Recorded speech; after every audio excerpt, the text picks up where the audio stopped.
코리아로 날라오시오. 서울에선 영동 고속도로를 타고 달리다가 용인 인터체인지에서 빠지시오.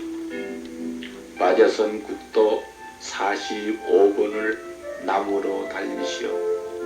계속 달리다가 송전에서 좌회전 넓은 저수지를 오른쪽으로 보면서 얕은 고개를 하나 돌아 넘으시오. 넘다 보면 긴 장승이 서 있는 마을, 꿈이라는 깃발이 바닥이는 시골 정거장, 그곳에서 내리시오.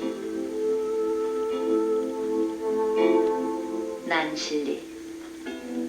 송전 호수를 끼고 도는 이 한적한 시골 마을은 시인 조병화의 유년 시절의 꿈과 추억이 숨쉬는 곳이다.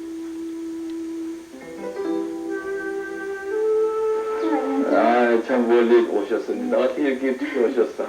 선생님 생각이 나서 독도 다시 오기를 타고 왔어요. 그래요? 네, 참 영수입니다. 용인서 이렇게 들어오셨죠? 네.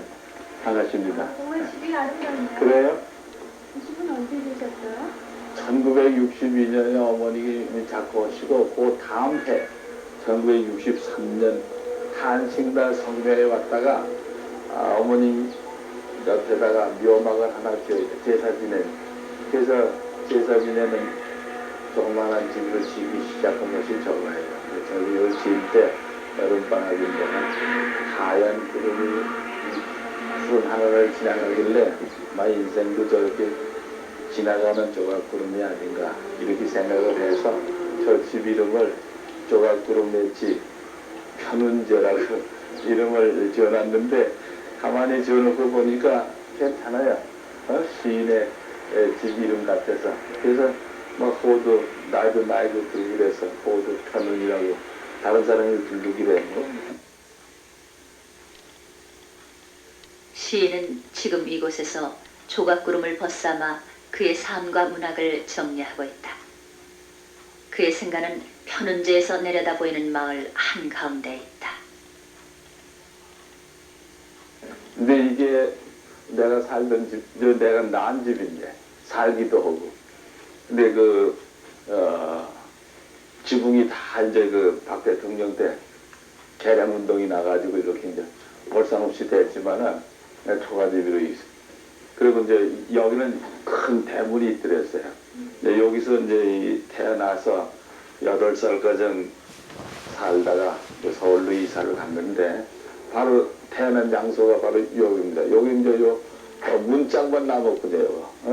여기 안방이고, 요것이 이제 걷는방이고. 모양은 옛날과 똑같아요? 그래서 지붕만 달라놓고 이 석가래니 대청 마루니, 요 아마 기둥도 옛날 고들 거예요. 그리고 요 붕문 이런 거 옛날 한 150년 그렇게 이렇게 만져보면 옛날 생각이 나죠. 가족은 모두 몇 명이나 되셨어요? 7남매 중에 내가 막내입니다. 그래서 형님들이 나보다도 나이들이 많아요. 그렇게 형님도 무섭고 아버지도 무섭고 아주 그냥 어머니 품 안에서 그냥 이렇게 자라는 기억이 납니다. 아버지 때 이제.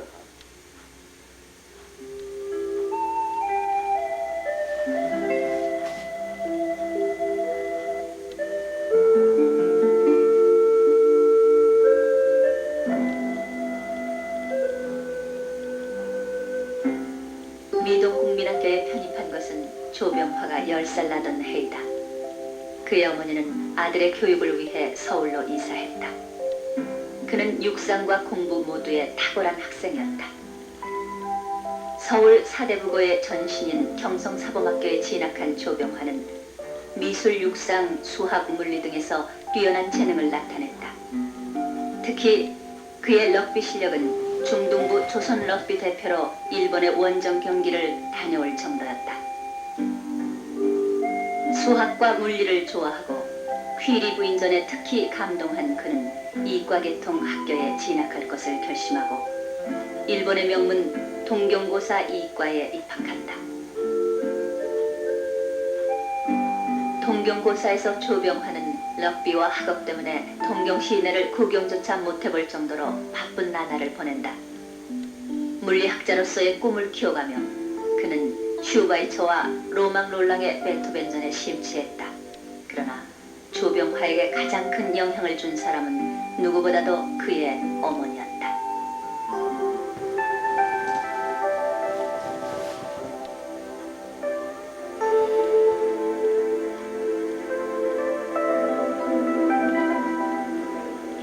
어머니는 어떤 분이셨어요?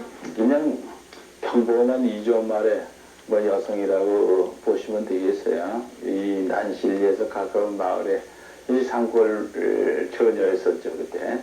그런 분이고 내가 이렇게 자라면서 보면은 참 인정이 많고 그 폭이 넓은 분이었다는 거, 뭐 그런 인상이에요. 그리고 서울에 가서 너무너무나 고생을 많이 했었어요.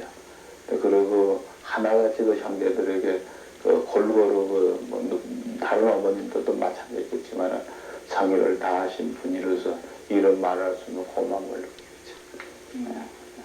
어머님이 자주 하시던 말씀에는 어떤 것이 있었나요? 중학교 시절에 서울에 이제 우리가 가서 참 가난한 생활할 때도 참 새벽같이 먼저 일어나시고 늦게 주무시는 게 어머니였었어요. 그 어머니 보고 좀 천천히 하셔. 이제 그러면 사람 죽으면 썩는다. 그 여기 편음제 벽에다 내가 그 말을 새겨넣었어요. 아주 평범한 말이지만은 나를 오늘까지 시간을 아끼게 부지런하게 만들어준 거는 그 어머님 말씀이에요. 사람 죽으면 썩는 거다. 그러니까 여기서 뭐느냐. 81살에 자꾸 오셨지만은 그 어머님의 그 일생, 그 부지런한 인생, 그게 우리 어머님의 상이에요. 그 어머님의 등불. 그런 거죠. 어머니에 대한 시를 많이 쓰셨었죠? 네, 많이 썼어요.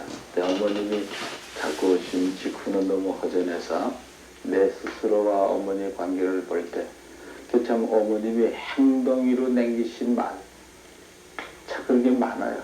부지런히 산다는 너 부지런히 살아 얘기 안 하고 아까 같이 사람 죽으면 썩는 거다. 뭐 이런 식으로. 그래서 그런 걸 중심해서 30편의 시를 써서 어머님의 그 어머니라는 시리즈를 낸 것 같습니다. 그런데 서도 이런 게 있어요. 지금 생각나는데 눈에 보이없는 이 세상에서 이게 맨 첫 번째 시입니다.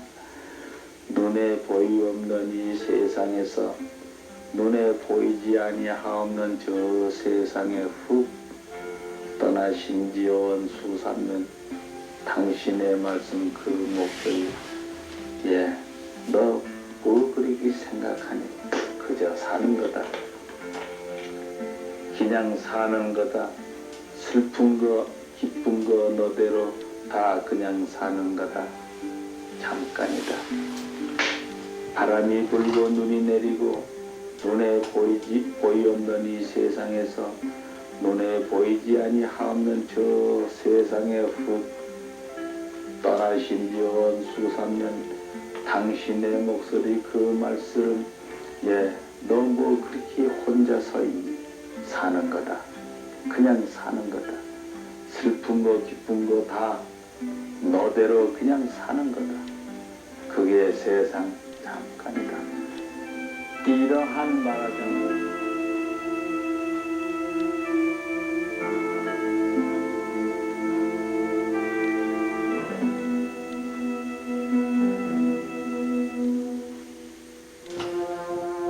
조병화가 일본 유학에서 돌아온 것은 해방되기 2달 전이었다. 귀국 후 몇 년간 그는 그의 모교인 경성사범과 인천 재물포 고등학교, 서울고등학교 등에서 물리와 수학을 가르쳤으나 해방 전국의 혼란과 당시의 빈곤한 사회적 환경은 그를 과학자의 길에서 시인의 길로 접어들게 만든다.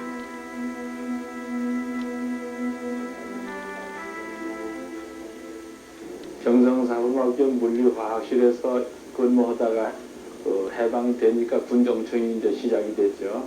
그때 정식으로 발령을 받아가지고 그 모교 경성사범학교에서 물리선생으로 스타트를 했어요. 그 무렵에 쓸쓸해서 시를 썼어요. 왜 쓸쓸했느냐. 물리화학을 할 수 있는 분위기가 못돼 환경이. 그래서 큰 좌절 같은 걸 느끼시기 시작할 때 슬슬 시를 쓰기 시작했습니다. 네, 그것이 그럼 선생님께서 시를 쓰시게 된 동기인가요? 그렇죠. 그래서 이제 자꾸 이제 맡더니 어느 날 김기림 선생이 그 영문학을 가르쳤어요. 거기서. 그 김기림 선생인데 그때까지 몰랐는데 그분이 내 시를 보고서 시집을 내자. 그것이 동기가 돼서 시집을 낸 거죠. 그러니까 그것이 선생님의 첫 시집 버리고 싶은 우산이었군요. 바로 그겁니다. 그것이 1949년이거든요. 그때 소라를 위시해서 추억이니 해변이니 이런 시들이 다 그 속에 들어 있습니다. 근데 왜 그걸 버리고 싶은 유산이라고 그랬느냐? 물론 물질적으로는 내 버릴 거 하나도 없어요. 뭐 그렇게 이제 소박하게 살았으니까. 그러나 정신적으로 그 가득 찬 유산들, 내 자신을 압박하는 그런 걸 다 버리고 새로 시작을 해야 되겠다. 새로 시작해야 되겠다. 모든 것을. 그래서 그 버리고 싶은 유산이라는 제목을 달았습니다.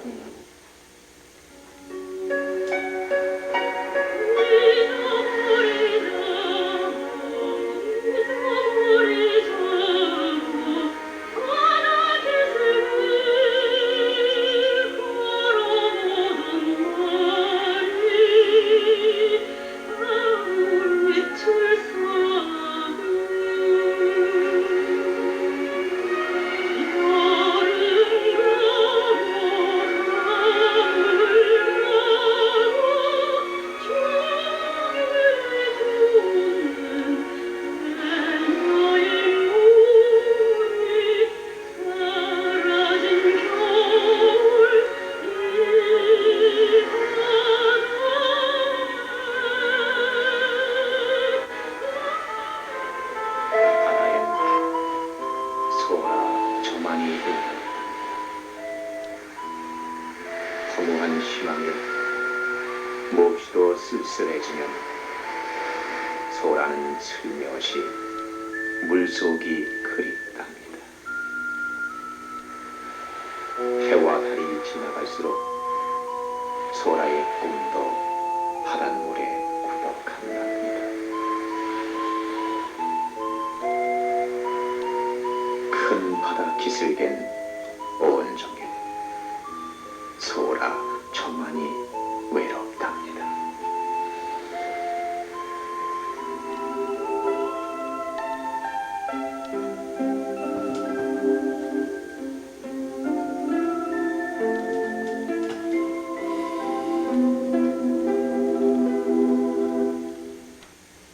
조병화의 초기 시는 영혼의 고독과 방황의 세계이다. 그는 혼란한 사회상과 6.25 같은 전쟁을 통해 소시민이 겪지 않을 수 없는 인간 소외와 고독, 그리고 인생의 고뇌에 대한 위로의 시를 썼다. 당시 조병화의 시는 생활 그 자체를 진솔하고 호소력 있게 소시민적 입장에서 그려나간 것이었다.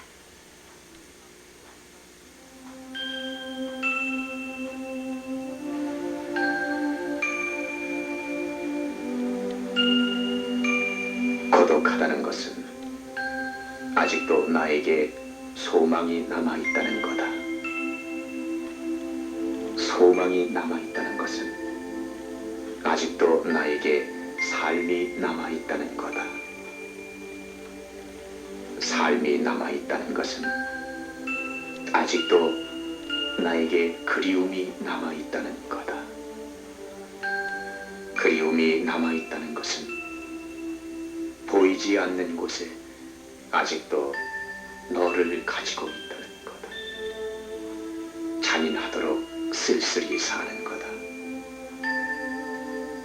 너와 나는 하나의 인연의 세계에서 가치는 있다 하지만 차가운 긴 밤을 빈손을 녹이며 잔인하도록 쓸쓸히 그저 사는 거다.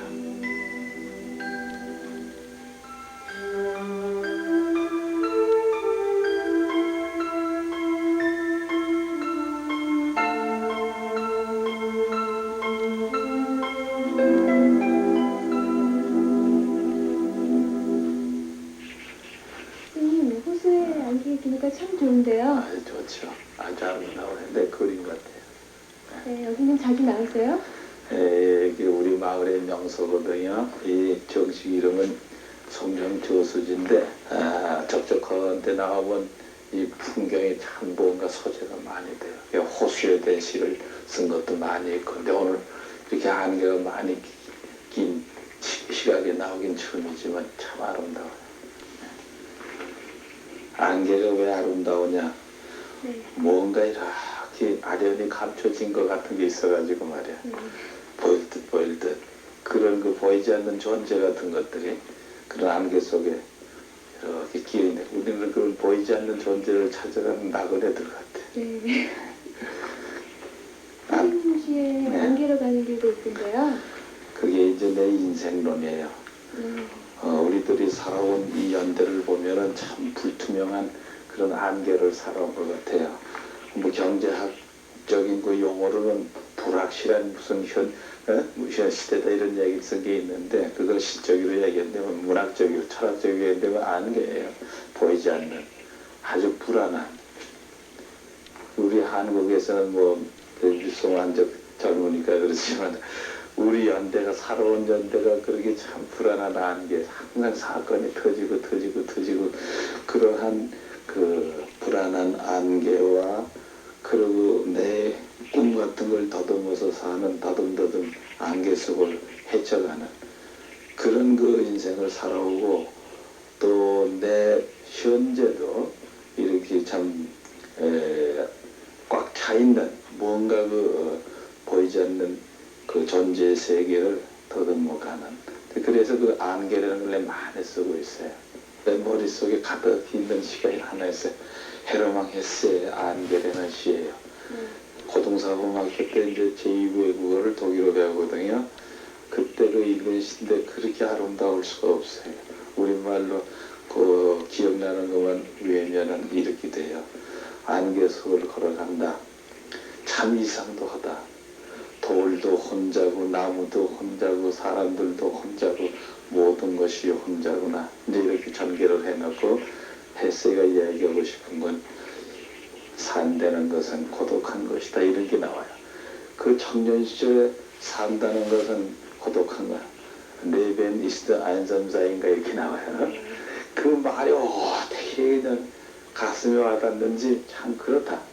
그게 학교 시절부터 난 그 고루한 단어에 대해서 내가 그 독일어 배울 때 그 잊지 못한 그 단어가 3개가 있어요. 션 아인삼 카이트 고독이라는 거. 젠주투라는 게 있어. 동경, 뭐를 동경한다. 그리고 고향, 하이마트. 이제 이런 건데, 그런 것이 나로 하여금 항상 그 뭐를 생각하고 뭐를 이렇게 찾아가는 그러한 하나의 생활을 만들어준 것 같아요. 안개로 가는 사람, 안개에서 오는 사람. 인간의 목소리 잠적한 이 새벽, 이 정막. 한마디로 말해서 긴 내 이 인생은 무엇이었던가. 지금 말할 수 없는 이 해가 아직 안개로 가는 길이 아닌가. 이렇게 생각하면 이렇게, 저렇게 생각하면 저렇게 생각할 수도 있던 세상에서 무엇 때문에 나는 이 길로 왔을까? 안개로 가는 길, 안개에서 오는 길. 휙휙 곧은 속도로 엇갈리는 생명. 창밖은 마냥 안개다.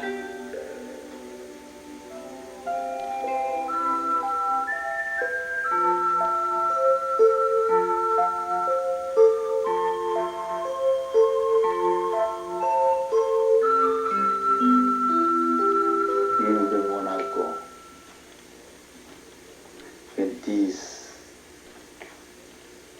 니스에서 이제 배를 타고서 8시간 이 코르시카 섬에 가요. 근데 어떻게 선생님은 이렇게 여행을 많이 하셨어요? 지금은 저 여행 자율화가 돼 있지만은 참 옛날에 패스포드 얻기 힘들었습니다. 그러나 국제 팬클럽에 대해서는 유달리 그 정부에서 잘해줬어요. 그러니 최근에는 내가 세계 시인대 국제 이사기 때문에 자유 이제 나가지만 참 많이 그 해외 나가게 여권을 참 쉽게 얻었어요. 네.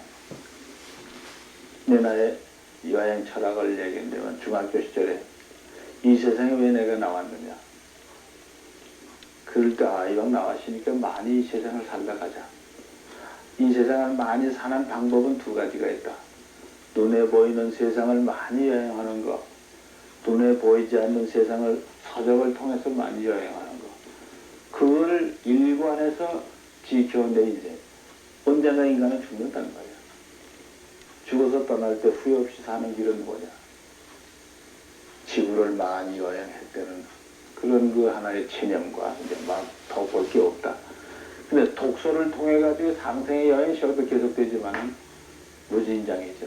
그렇기 때문에 여행이라는 게 단순한 여행이 아니라 그런 눈에 보이는 자연의 여행과 눈에 보이지 않는 서적을 통해는 하는 그 정신적인 여행.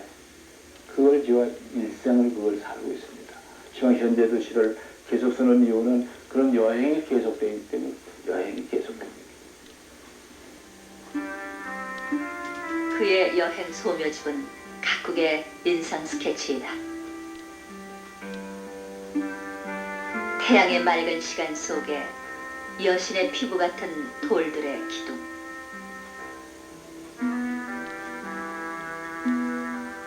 치솟은 마천루의 그늘 아래 고독한 군중들.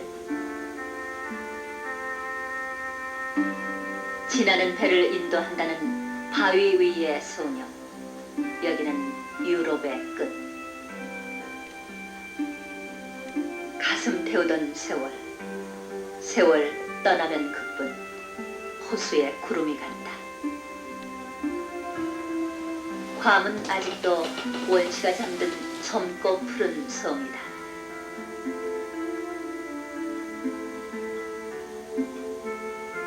조개 껍질 같은 오페라 하우스. 짱국토의 식기절이 생각난다. A는 바뀌어도 세네는 그저 흐르는 것. 세네에 비춰서 내가 흐른다.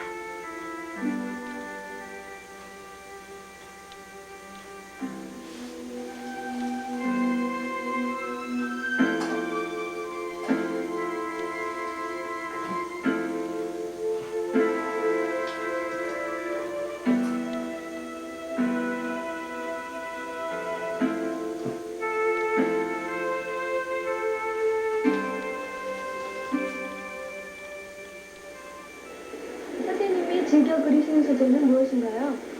이렇게 사생건 거의 없어요. 나로서는 여행을 많이 하잖아요. 여행을 하면서 그 가장 인상적인 그 풍경이 있던 거 그걸 다 잡아가지고 그리고 그걸 갖다가 집에 와가지고 화실에서 그리죠. 그렇게 되면은 굉장한 생략이 된단 말이에요. 이렇게 이제 사생을 하면은 그걸 다 본, 그 눈에 들어온 걸 다 그리게 되면 복잡하게 된단 말이에요. 근데 그림이라는 건 대부분 생략, 물론 시도 그렇지만은 말하자면 그 그림을 시같이 아주 이미지업 그렇게 만들어요. 그림과 시는 어떤 게 더 좋으세요? 그림 그리는 건 참 즐거웁니다. 시는 좀 고통스럽고요. 근데 그림은 아주 참 즐거운 마음으로 하루를 보낼 수가 있어요. 나는 어디다가 썼는데 그림은 나에게서 미학이라고 볼 수가 있고 그리고 시는 진짜로 문학보다도 나는 내 철학이라고 생각해요. 왜 그러냐? 모든 시 한 편 한 편 속에 내가 생각하는 인생을 풀어놓기 때문에.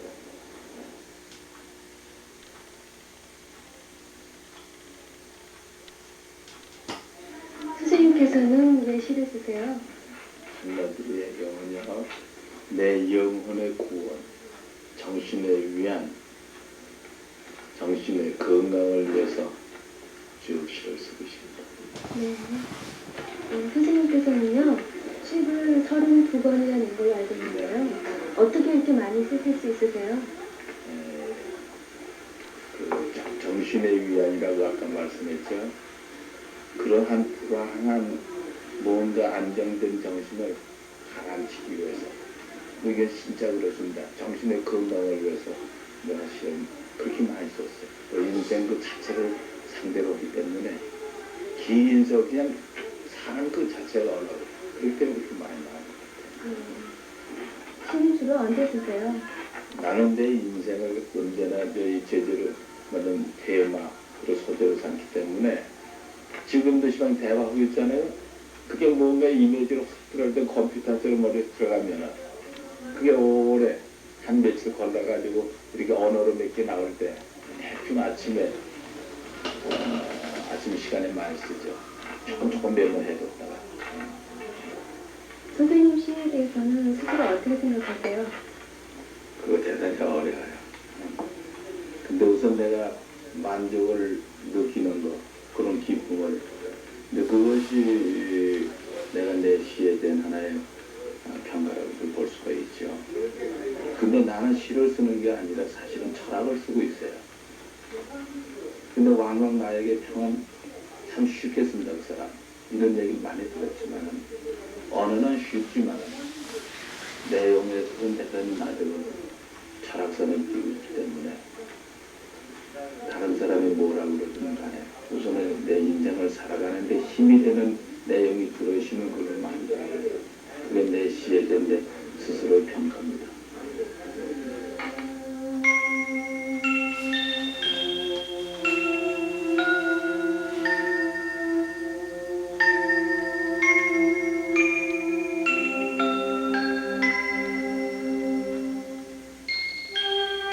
경희대학교는 그가 22년간 교수로 재직하던 곳이다. 항시 열정적이고 많은 일을 추진해가는 조병환은 교단에서도 그러했다. 그러나 그는 지난 80년 뜻하지 않게 학생들로부터 어영 교수로 몰려 교수직을 물러났었다. 그 후 어영 교수라는 오해는 풀렸지만 그는 경희대학으로 돌아가지 않고 인하대학에서 물리대 학장, 부총장을 지내고 지난 86년 정년 퇴직했다.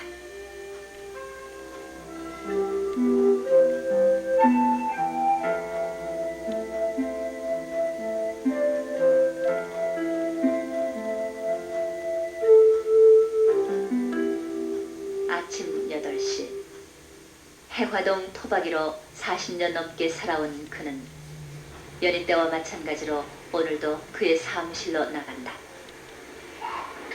바로 지척에 있는 사무실 앞에 다다르는 것은 언제나 8시 10분 안팎. 이 빌딩의 3층, 그의 집무실에서 하루를 시작하는 것이다.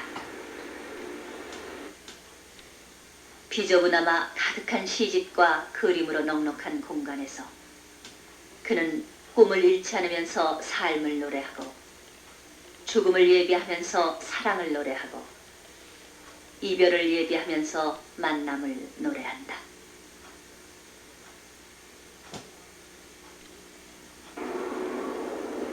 오후 시간은 해화동 로타리에 나가 멀리 보이지 않는 그의 독자들에게 일일이 답장을 띄우고 대학로 거리를 걸어본다. 거리를 걷는 사람들 틈을 지나면서 시인은 잠시 한 사람의 평범한 소시민이 되어 머리를 식혀보는 것이다. 최근에 그는 이곳 대학로를 매일 찾아온다. 이곳에 예총회관이 있기 때문이다. 그는 얼마 전 한국문인협회 이사장에 취임했고 문인협회의 업무 처리를 위해 하루에 한 번쯤은 이곳을 들러야 하는 것이다.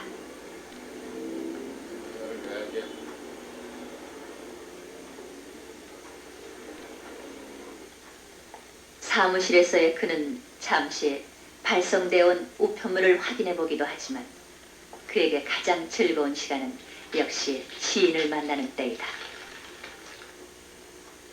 오늘날의 우리 한국의 그 시인들은 투쟁하는 건 투쟁만이 아니라 우리가 그 고통 당하는 사람에게 뭔가 그래도 위안적인 존재. 하여간 지금 이 사회가 우리나라가 아니고 세계적인 사회가 요만큼도 유지해 간다는 그렇게 우리가 본다면 그게 어디서 오는가 하면 아름다운 시인들이 남겨놓은 작업 때문에 오는 거예요. 이것이 절대로입니다. 절대예요.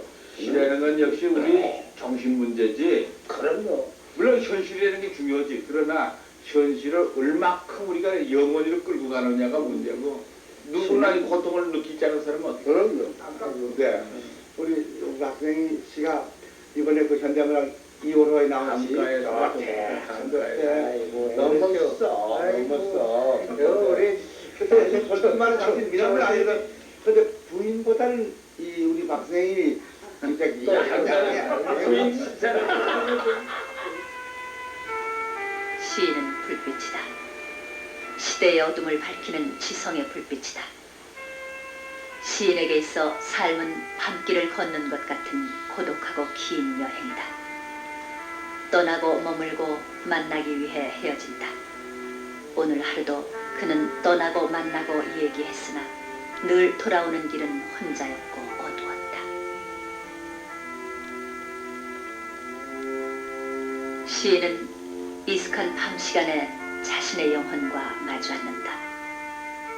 혼자 있을 때 그는 영혼의 순례자, 삶과 죽음을 노래하는 한 사람의 낭인이다. 그가 외로운 시간 속에서 찾아 나섰던 것은 무엇인가?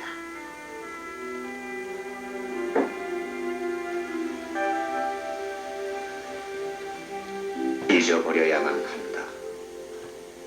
진정 잊어버려야만 한다. 오고 가는 먼 길가에서 인사 없이 헤어진 지금은 누구든가 그 사람으로 잊어버려야만 한다. 온 생명은 모두 흘러가는 데 있고 흘러가는 한 줄기 속에 나도 또 하나 작은 비둘기 가슴을 비벼대며 밀려가야만 한다. 눈을 감으면 나와 가까운 어느 자리에 쌀이꽃이 마구 핀 잔디밭이 있어. 잔디밭에 누워 마지막 하늘을 바라보는 내 그날이 온다. 그날이 있어 나는 살고 그날을 위하여 바쳐온 마지막 내 소리를 생각한다. 그날이 오면 잊어버려야만 한다. 진정 잊어버려야만 한다. 오고 가는 먼 길가에서 인사 없이 헤어진 시방은 누구든가 그 사람으로 잊어버려야만 한다.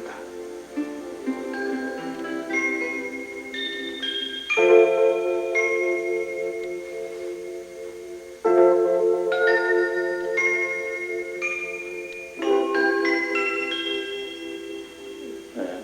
죽음이란 무엇일까요? 죽음이라는 건요, 다른 어느 먼 데로 이사를 가는 하나의 경계선이라고 생각해요. 다시 말하면 우리가 이승에 이제 왔다 그러잖아요. 이승에서 저승으로 가는 하나의 길목 같은 게 죽음이 아닌가. 그렇기 때문에 죽음이라는 걸 무섭게 생각하면은 하나의 큰 공포가 오니까 이사를 간다. 영혼이. 다시 말하면 이 육체 속의 영혼과 이 육체 같이 동거하다가 그 영혼이 육체를 땅에다 묻어놓고 다른 데로 떠나는 그런 육체와 그 영혼이 헤어지는 그 순간의 죽음이 아닌가. 난 그렇게 생각을 하고 있습니다. 그래서 그런지 선생님의 시에는 떠나는 이야기 항상 엿보이던데요. 내 인간이라게 만나고 헤어지고 하는데 마지막에 헤어진다는 건 그 죽음이거든요. 죽음이라는 게 뭐냐 싶으면 그 얘기가 되면은 말하면 개인으로서는 그 육체와 영혼이 분리되는 그 순간이고, 그리고 대인 관계에 있어서는 죽음이라는 건 뭐냐면 그 마지막 작별이에요. 마지막 작별을 참 아름답게 여기서 평소에 사랑하고 이해하고, 그리고 마지막을 때는 그 순간에 갔을 때 참 당신 때문에 여기까지 참 고맙게 왔어. 이렇게 말할 수 있다면 그 행복한 인생을 살다가 죽음을 끌려가는 게 아니라 죽음에 말하자면 그 안내를 받아가지고 헤어지는 게 아닌가. 이런 것이 나의 철학입니다.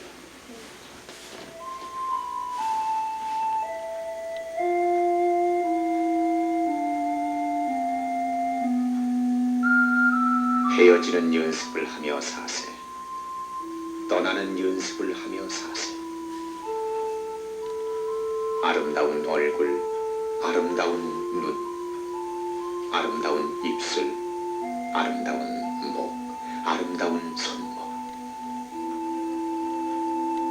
서로 다하지 못하고 시간이 되리니 인생이 그러하거니와 세상에 와서 알아야 할 일은 떠나는 일일세. 실로 스스로의 쓸쓸한 투쟁이었으며 스스로의 쓸쓸한 노래였으나 작별을 하는 절차를 배우며 사세. 작별을 하는 방법을 배우며 사세. 작별을 하는 말을 배우며 사세. 아름다운 자연, 아름다운 인생, 아름다운 정, 아름다운 말. 두고 가는 것을 배우며 사세. 떠나는 연습을 하며 사세. 인생은 인간들의 옛집. 아, 우리 서로 마지막 할 말을 배우며 사세.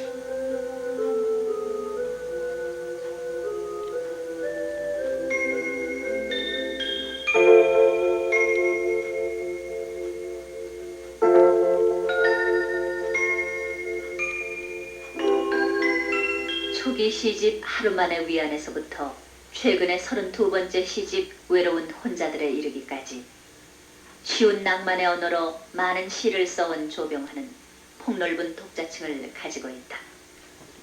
남남 같은 시집은 10만 부 이상의 베스트셀러를 기록하기도 했고 또한 수많은 시집이 외국어로 번역되어 나오기도 했다.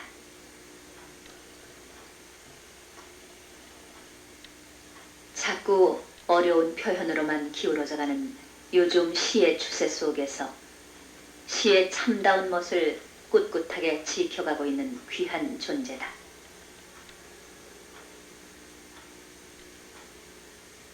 조병환은 30년을 한결같이 어떠한 유파, 어떠한 이론의 틀로부터도 벗어나 자신의 육성만으로 노래해온 시인이다.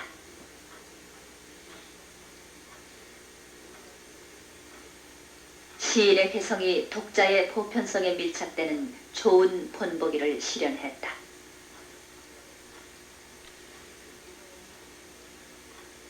인생이라는 크고 어려운 주제를 평이한 비유와 소박한 어법으로 노래함으로써 따뜻한 감동과 위안을 불러일으킨다.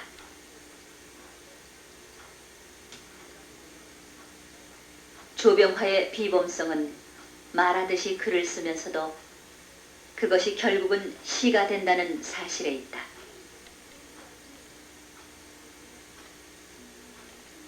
우리 현대 시 중에서 매우 아름다운 몇 행의 시를 꼽는 데 있어 나는 조병화의 시 의자를 드는 일에 인색할 필요를 느끼지 않는다.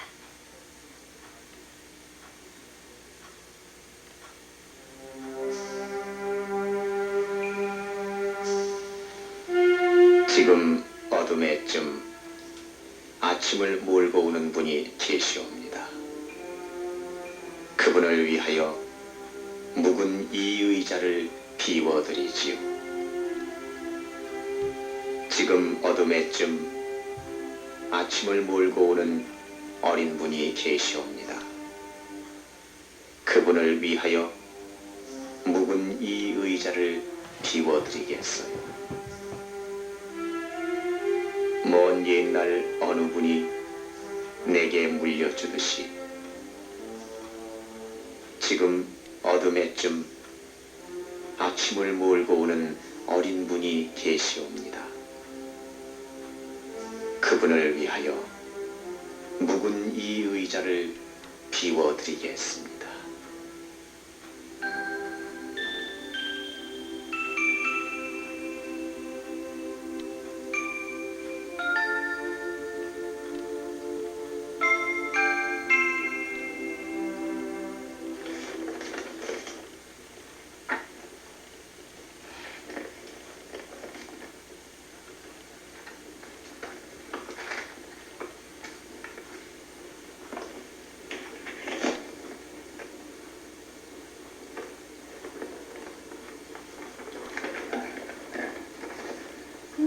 이렇게 태우세요? 이렇게 이제 봐가지고요. 중요하지 않는 거는 자꾸 버리고 있습니다. 물론 이런 종이, 편지, 이런 물질적인 것만 버리는 게 아니라 정신을 가볍게 하기 위해서. 그래서 하나하나 이 버리는 연습이 옛날서부터 있었어요. 인생의 짐이 되는 거, 그건 자꾸 버리고 있죠.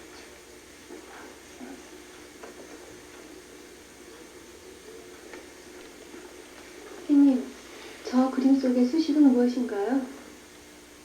내가 이게 적분기호인데요. 우리 인생을 갖다가 시간으로서 적분하면 뭐가 남느냐? 그건 하나의 시체, 나무서 관 속에 들어가는 거. 그리고 꿈을 살고 뭔가 노력한 사람은 그 노력의 대가로 자기 스스로 하나 흔적을 남기지 않느냐? 그게 알파. 그러한 아주 불멸한 자기 스스로의 만한 흔적을 하나 만들려고 해서 지금 노력하고 있습니다. 그게 꿈이고 나의 생애의 보람입니다. 그럼 선생님께서 남기고 싶으신 알파는 무엇인가요? 나는 내 시절 언제나 내 생존, 존재의 숙소로 늘 생각하고 있습니다. 내 노래는 거는. 그렇기 때문에 뭔가 참 인간의 욕심이니까 불멸한, 영원한 나의 존재의 숙소로 하나 남기고 싶은 거. 그게 꿈인데, 그러한 것이 요 아르파로 늘 생각을 하면서 늘 언어 작업을 하고 있습니다.